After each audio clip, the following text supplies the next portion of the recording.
I know, right? Yeah. I guess so. Shout out Body Armor. Yeah. Maybe I might get some money. Hold on. Here. Hydrating the best athletes. Let's do this. Kevin, 48 hours out from the big fight. What's it feeling like for you right now? I feel like $1 million. Still full of a lot of energy. You know, I got a big weight cut ahead of me. So that's where the focus is right now. Come out, show a little bit. Not too explosive. Move around a little bit. And on Saturday night, I'm going to get the job done. Can you tell us a little bit about where your weight is? You mentioned, you've always mentioned this is a tough one for you. Where are you right now? Right now, I'm probably like 74 or something like that. So I have a, decent little cut. And it ain't gonna be nothing different. I've cut from a lot higher than that, so it's gonna be smooth. So that's normal a day before weigh-ins? Oh yeah, it's gonna be smooth. Watch, I mean, even I carry a lot of muscle, so it's a lot easier for me to cut the water, and I'm just not a bitch about it. Like I had tiramisu last night, so I look, the shit gonna hurt when they get down to when they get down to the end. But I'm a man up about it, especially when you talk about 20%. There's a lot of things I do for 40, 50 G's. I'll tell you that right now. Tony's a unique fighter. When you break him down, is there anything that concerns you, especially one place, one position that you have to make sure that the fight doesn't go? Nah, a little bit of everywhere. With him, it's not even so much a technical thing. It's his mindset that drives him through a lot of these fights. He's in the fights. He's getting hurt. But he comes back and he's hurting other guys, and he's able to weather them storms. So I'm gonna bring a hurricane at his ass, and I don't think he's gonna be able to weather it. I think the first round is gonna go terrible for him. The second round is gonna go terrible for him, all the way through the fifth. But conventional wisdom is he's the guy that can go 5 rounds. So why do you believe that you're the guy that can go 5 rounds? I feel like I'm built for 5 rounds. I've always said it. I feel like all my fights should be 5 rounds. So from here on out, they will be. Because I'm a smarter fighter. I go back to the corner, I reassess. If I have a tough round, I start the next one, and it's gonna be smart. So the more time I get in between the corners, the stronger that I'm gonna get. The more I'm able to dissect guys, and you see it in all my fights.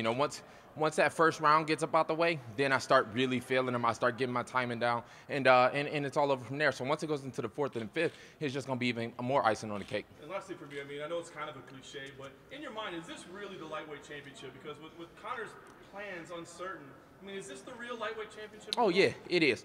And you can ask anybody, anybody that's a sport fan, anybody that's a fan of MMA, and they're gonna tell you the same. This is for the real lightweight championship. Me and Tony both had the most fights in this division. It's only right, and it's only when you think about it logically.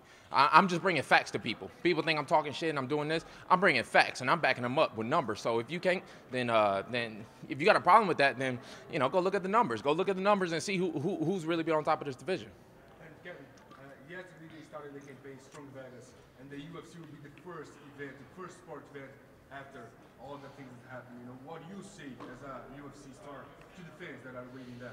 Yeah, like I said, even to the fans that came out today, it was kind of a late notice thing that the media workouts were going to be open, and I still appreciate them. I'm willing to, sacrifice some of my energy, put my body on the line to take people's mind off of that. So on Saturday night, it's going to be even more of that. I'm putting my body, I'm putting my health on the line for people to get their mind off of it. And I hope if I can just give you 25 minutes of you not thinking about something else, then it's worth it to me. How important is it for life to go on after what happened? I'm a Las Vegas resident myself, so it especially hits close to home for me because I think about it. But you just gotta live, you gotta live and not look to the future, not look to the past. Just keep living day by day and live the life to the fullest. So I'm out here, I'm taking these risks. Fighting Tony Ferguson is the biggest risk that anybody can take at 155, but I love it. I love taking these risks. I think that's what life is all about. Regardless, whatever happens, I'm gonna live my life and I'm gonna be happy. You did some side-by-side interviews with Tony yesterday. You seemed genuinely perplexed by a lot of the stuff that he was saying. Why is that? Yeah, he's a weirdo. Like I said, I hit you with facts. He come up with all these scenarios in his head. I told him, you gotta stop smoking whatever these you smoking, bro, because I don't know, he be on some, I just let him do what he do. He talking about I'm a fake and all this, but, let's be honest. The man's a Mexican from Michigan. He can't even speak Spanish. And he talking about, so it is what it is. He's a weird dude. I don't really like going back and forth with him. It's kind of frustrating. I think you can even see it on my face because I'm just like, bro, what are you talking about? Like, they asked him a question about McGregor, and he's bringing up some, I don't even think he really listened. It's just he a weird dude, and it's hard talking to stupid people a lot. It's rare to see you at a loss for words. Yeah, because it's like you can't reason with stupid people. You know what I'm saying? So when I tell him something, it's like he just already got I don't know, bro. Like, so I just let him do what he do. Like I said, he been doing all the talking in this fight. I let him do all the talking during the media, and I'm gonna go out there on Saturday night and I'm gonna show it ain't all talk. So people can say what they want to say. They can say I'm number 6 now. They can say I'm number 7. They can say I'm number 70. After this one, I'll be number 1, and there's no denying that. Tony Ferguson has always been the toughest fight, and there's no denying me after this fight. Did you eat tiramisu yesterday just to send a message to Khabib? Oh yeah. I didn't even take a picture of it, but and because I just enjoyed tiramisu. I ain't no bitch. You know, if you out there and tiramisu is the reason why you don't go out there and make a lot of money and put your life on the line for these folks, then and I ain't got 4,000 Russians that's showing up for me, so that's it's up to him. He know. You seem to be really utilizing the UFC Performance Institute and its facilities, everything that you saw. I think one of the trainers out there here with you today. What's it been like for you having that facility for this camp? It's the next cutting edge technology. Me and Tony, we clash in a lot of different ways too. You know, he talks about being a caveman and training up in Big Bear, running with the coyotes and whatever you're doing. Like I'm in Las Vegas using the most high tech stuff, using cutting edge stuff. You know, he's still stuck in the past. We moving on to the future. The man's old. He's stuck. He been doing the same thing for years. I keep getting better. I keep evolving with each fight. So this fight is gonna show people the future. And you know, if he want to bring back the Rocky Ford, then he can try his best, but leave that shit for the movies. Kevin, do you think you would have gotten this fight if you didn't have that exchange on FS1 after the Chiesa fight? Absolutely. I think it was the fight to make, especially when you look at the top of the division. There's nobody else who would even take the fight in the first place. You know, I said it before my last fight in Ireland. This division full of a bunch of bitches. It really is. And I think that's what showed. It's not just, you know, I had this back and forth with Tony here and there, but or disrespect or anything like that. But I got the accolades, I got the numbers, I got the record to break it up. And, you know, you've kind of been on a lot of FS1 cards, you know, the cable cards. But, like, you're getting the pay-per-view main event treatment here. How much are you enjoying this, just being in front of the camera? Do you like this?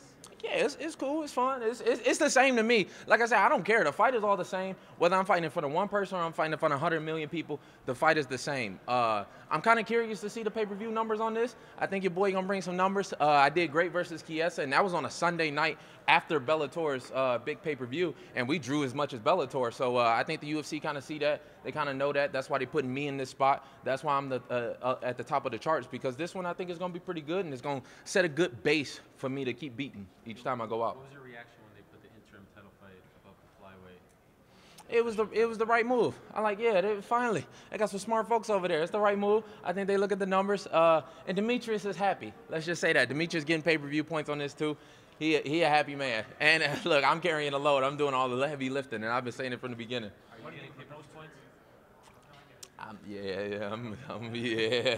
Oh, hell yeah. You know I am. What do you think of the poster art? They made Tony a little bit bigger than you.